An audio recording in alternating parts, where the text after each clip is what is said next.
चंद्रघंटा, चंडिका और रणचंडी के नाम से भी जाना जाता है।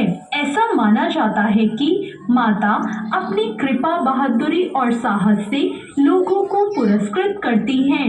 इनकी कृपा से इनके भक्तों के सभी पाप, कष्ट, शारीरिक कष्ट, मानसिक कलेश और भूत प्रेत बाधा भी दूर होती है।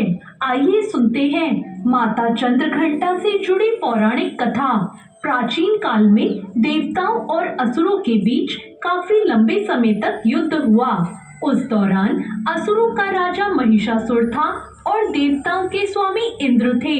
युद्ध में असुरों की जीत हुई और महिषासुर ने देवलोक पर विजय प्राप्त करके भगवान इंद्र का सिंहासन हासिल कर लिया।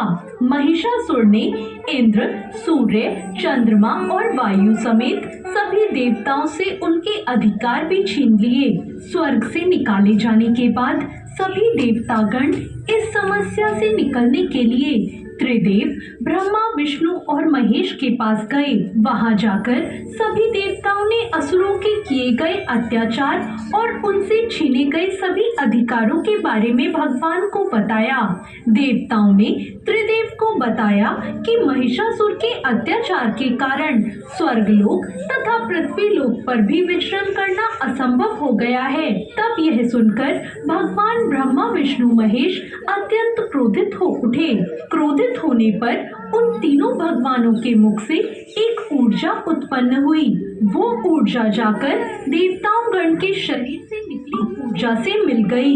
यह ऊर्जा 10 दिशाओं में व्याप्त होने लगी। तभी वहाँ एक कन्या उत्पन्न हुई। तब भगवान शंकर ने देवी को अपना त्रिशूल भेंट किया। भगवान विष्णु ने उन्हें चक्र प्रदान किया। इसी तरह सभी देवताओं ने माता को अस्त्र शस्त्र देकर सजा दिया। इंद्र ने भी अपना वज्र और ऐरावत हाथी माता को भेंट किया। सूर्य ने अपना तेज, तलवार और सवारी के लिए शेर प्रदान किया। तब देवी चंद्रघंटा सभी शस्त्रों को लेकर महिषासुर से युद्ध करने के लिए युद्ध भूमि में आ गई। उनका यह विशाल रूप देखकर महिषासुर भय से कांप उठा। तब महिषासुर ने अपनी सेना को मां चंद्रघंटा पर हमला करने को कहा। कहते हैं कि महिषासुर की विशाल सेना क्षण भर में माता के कोप से नष्ट हो गई। चंद्रघंटा मां ने राक्षसों के समूह का संहार करने के लिए धनुष की टंकार को धरा। वैसे ही माता के सिंह ने भी दहाड़ना शुरू कर दिया और फिर माता ने घंटे के शब्द से उस ध्वनि को और बढ़ा दिया, जिससे धनुष की टंकार, सिंह की दहाड़ और घंटे की ध्वनि से संपूर्ण दिशाएं गूंज उठी। उस भयंकर शब्द और अपने प्रताप से देवी ने दैत्यों के समूह का संहार कर देवताओं को विजय दिलाई। इस तरह मां चंद्रघंटा ने असुरों का वध किया और देवताओं को अभय दान देते हुए अंतर्ध्यान हो गई। नवरात्रि के तीसरे दिन माता दुर्गा के चंद्रघंटा स्वरूप की विधि विधान से पूजा करें और इस मंत्र ओम देवी चंद्रघंटाय नमः का जाप करें।